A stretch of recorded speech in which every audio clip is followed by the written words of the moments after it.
innings was Brendan McCullum, who was out, and Kane Williamson, who's the new man at the crease. Lead is exactly 100. Williamson with a Test match century to his name early in his career.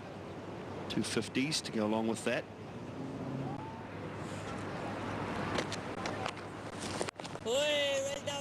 Just a hint of turn, I think, Ramiz, as you mentioned.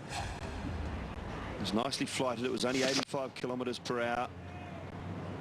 Really not sure what Brendan McCullum was trying to do with it by the looks of the shot, whether he was just trying to chip it over top. Guptill will pick up a single off the last ball of the over. So a wicket and a run, 121 for one.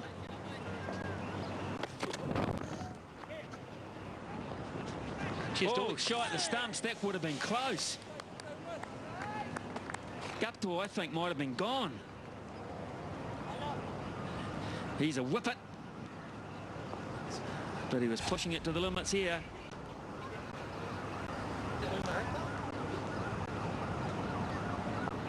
It's the sub-fielder too, I think. Umar Akmal.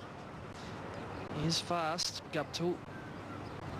But I'm not sure whether he'd be fast enough there.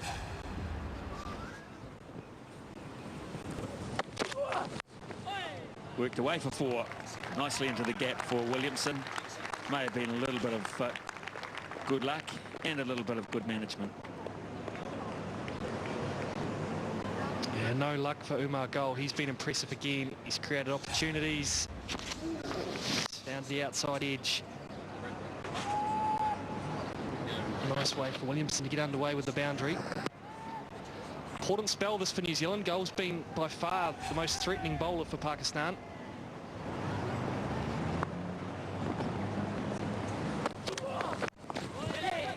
Oh, here's another chance.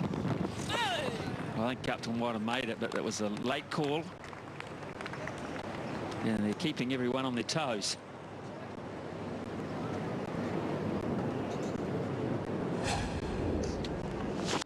He's been involved in a couple of run-out incidents, Williamson. I think Guptill's probably just home, but a bit of a glare from his partner, Justin.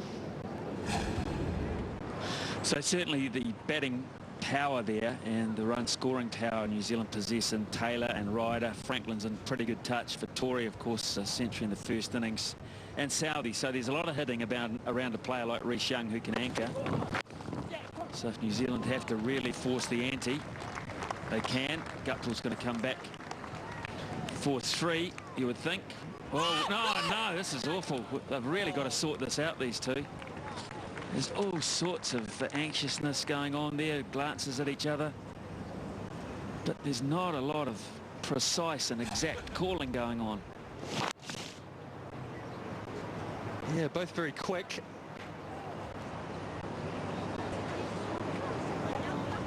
Both pushing hard. Both turn the right way. It's a yes, no way. Back. Well, Guptill just simply wouldn't have made it. He would have been 5 yards short.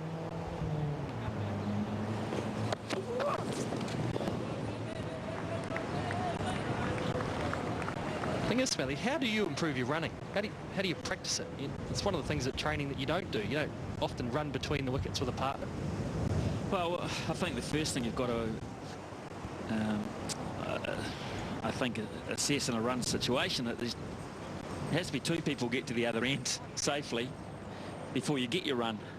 And so you have to, when you call, you've got to train yourself to think on behalf of the person that you're running with. You've also got to know how quick they are.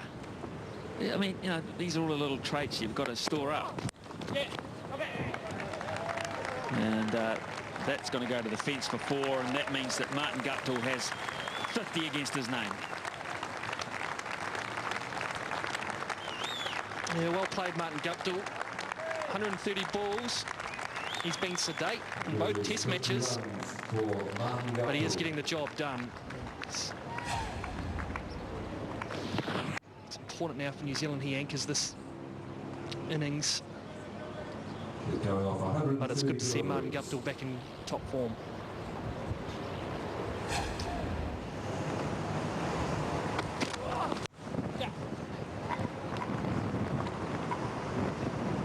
Kumar Gould is just getting a little tired here. He's bowled his heart out here for his skipper, and he's charged in. Yeah, I think it's just starting to get to him, because that column that is headed by the W should have had at least 2 in it.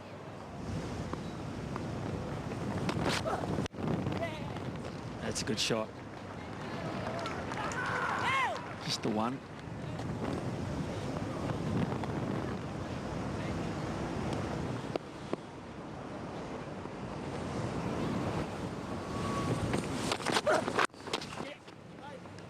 So that's scoring in excess of 4 and over, just in excess of 4 and over. I think that would be a very gutsy declaration, but you're right, the 1-0 down in the series, they have to win the game. But I think a very gutsy declaration to say to Pakistan, here's 280, you've just got to bat well and you beat us 2-0. Yeah, I suppose the only thing is during the whole series, every day we've seen about 250 runs. So we're on a 5th-day wicket. You'd back Daniel Vettori to probably go at 2 and over. So it's still asking Pakistan to score at a rate that they're not used to. It's nicely away behind point. Won't quite get to the rope.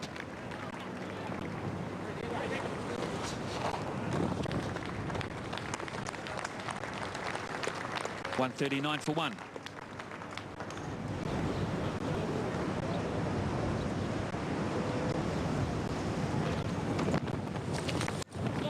That's nicely played. It just set up, and Williamson has been able to play it off the back foot through point for 4.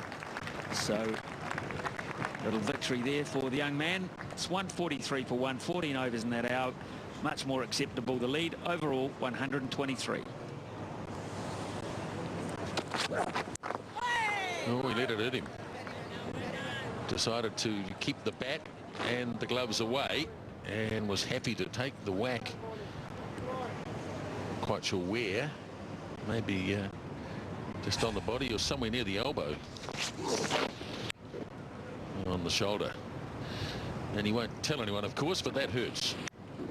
Not looking at the ball.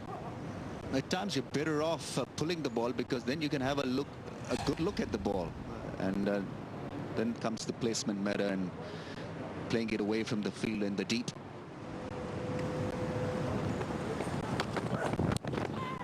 Well, he's going to keep bowling to him along those lines. Again, he's not that comfortable. And it's the end of the over. It's 145 for 1.